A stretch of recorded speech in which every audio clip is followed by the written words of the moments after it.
Why can't the United States get rid of racism? Why do we keep getting faced with the same problems as a group of people over and over again? Why don't they end? It's because it's not an economic problem.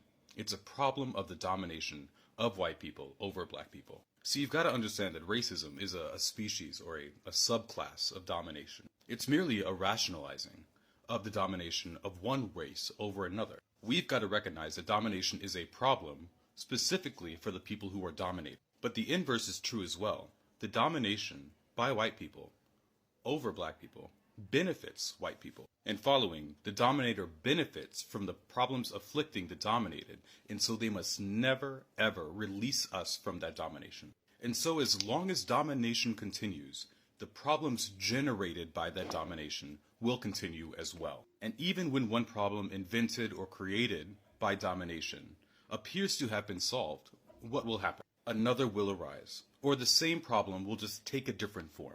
And a lot of well-meaning white folks will say to me, if we just remove these pillars, then racism will go away. And I understand why they might think this way, but let's analyze that for a second.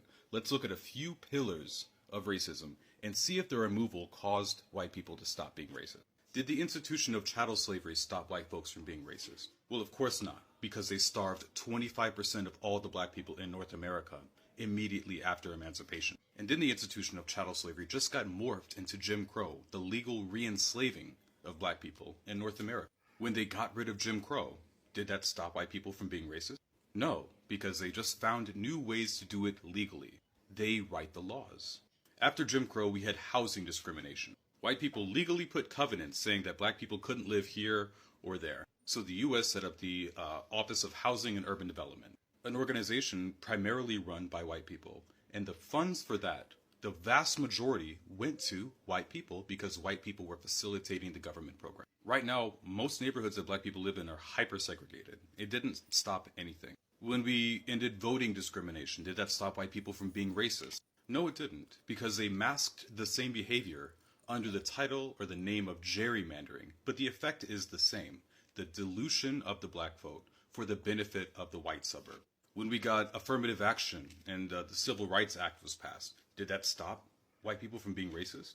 Once again, no. This was an organization primarily led by black people, but it did not primarily benefit black people. It primarily benefited white women. Affirmative action didn't uplift black people.